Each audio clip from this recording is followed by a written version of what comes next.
उत्तर प्रदेश में हाल ही में एक नियम बदला और रातों रात हजारों शिक्षक बनने की तैयारी कर रहे उम्मीदवारों के करियर प्लान पर जैसे पानी फिर गया। तो चलिए आज इसी पूरे मामले को परत दर परत समझते हैं। इस सब की शुरुआत सड़कों पर हुए विरोध प्रदर्शनों से हुई। ये तस्वीरें उन छात्रों की हैं जो अपनी आवाज सरकार तक पहुंचाने की कोशिश कर रहे हैं, और ये तस्वीरें दिखाती हैं कि इस टकराव के पीछे एक मानवीय संघर्ष भी है। तो सबसे बड़ा सवाल यही उठता है कि आखिर ऐसा हुआ क्या कि लाखों युवाओं का भविष्य, उनका करियर अधर में लटक गया है। आइए इस विश्लेषण में इसी की तह तक चलते हैं।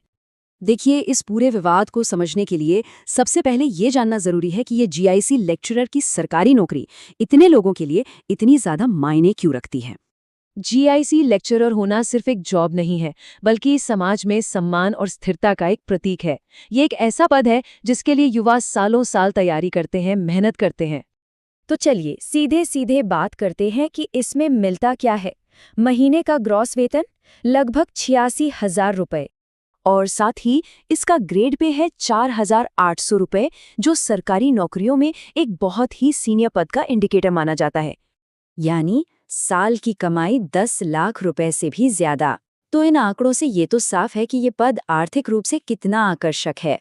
सैलरी के अलावा यहाँ करियर में आगे बढ़ने का भी एक बिल्कुल साफ रास्ता है। एंट्री लेवल लेक्चरर से शुरू करके प्रिंसिपल बनने तक का सफर, और यही वो लंबा भविष्य है, वो सपना है जो अब कई उम्मीदवारों के लिए दांव पर लग गया है। तो चलिए अब आते हैं इस समस्या की असली जड़ पर।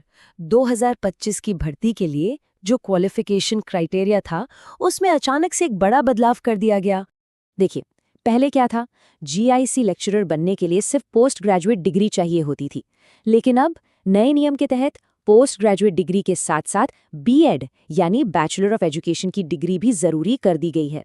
असल में ये एक प्रोफेशनल टीचिंग क्वालिफिकेशन है जिसे नई शिक्षा नीति के तहत जरूरी माना जा रहा है, और बस इसी एक छोटे से बदलाव ने इतना बड़ा विवाद खड़ा कर दिया है। और इसका असर बहुत बड़ा है। एक अनुमान के मुताबिक लगभग 5 से 6 लाख उम्मीदवार जो सालों से पुराने नियमों के हिसाब से तैयारी कर रहे थे, वो अब इस भर्ती प्रक्रिया से सीधे सीधे बाहर हो गए हैं। जाहिर है, जब करियर दांव पर लगा हो तो लोग चुप नहीं बैठेंगे। तो ये मामला पहुंचा इलाहाबाद हाई कोर्ट, जहां प्रभावित छात्रों ने इस नियम को चुनौती दी है। अदालत में उम्मीदवारों ने कुछ बहुत ही जरूरी तर्क रखे हैं। पहला, उनका कहना है कि ये बदलाव इतना अचानक हुआ कि उन्हें बीएड की डिग्री लेने का मौका ही नहीं मिला। दूसरा, ये भर्ती 4 साल के लंबे इंतजार के बाद आई है। अगर वे इस बार अप्लाई नहीं कर पाए तो अगली बार तक कई लोग ओवरेज हो जाएंगे। और एक समाधान के तौर पर उन्होंने दिल्ली मॉडल का उदाहरण दिया, जहां सिलेक्टेड कैंडिडेट्स को नौकरी लगने के बाद बीएड करने का समय दिया गया था। लेकिन दूसरी तरफ उत्तर प्रदेश लोक सेवा आयोग यानी यूपीपीएससी का रुख बिल्कुल साफ है। उन्होंने अदालत में कहा है कि वो सिर्फ सरकार के बनाए नियमों का पालन करते हैं और उनके पास किसी को भी किसी भी तरह की छूट देने का अधिकार नहीं है। तो अब स्थिति क्या है? ये पूरा मामला कानूनी और प्रशासनिक दांवपेच के बीच में उलझकर रह गया है। फिलहाल इलाहाबाद हाईकोर्ट ने गेंद राज्य सरकार के पाले में डाल दी है और उनसे एक औपचारिक जवाब मांगा है। इसका मतलब ये है कि जब तक सरकार अपना पक्ष साफ नहीं करती, तब तक 2025 की ये भर्ती और इसके साथ लाखों उम्मीदवारों का भविष्य सब कुछ अनिश्चित है। और ये पूरा मामला हमें एक बहुत बड़े सवाल पर लाकर छोड़ देता है। सवाल है नीति बनाम लोग का। जब कोई नियम सैद्धांतिक रूप से तो सही हो, लेकिन उसे लागू करने का समय सही न हो, तो रेखा कहाँ खींचनी चाहिए?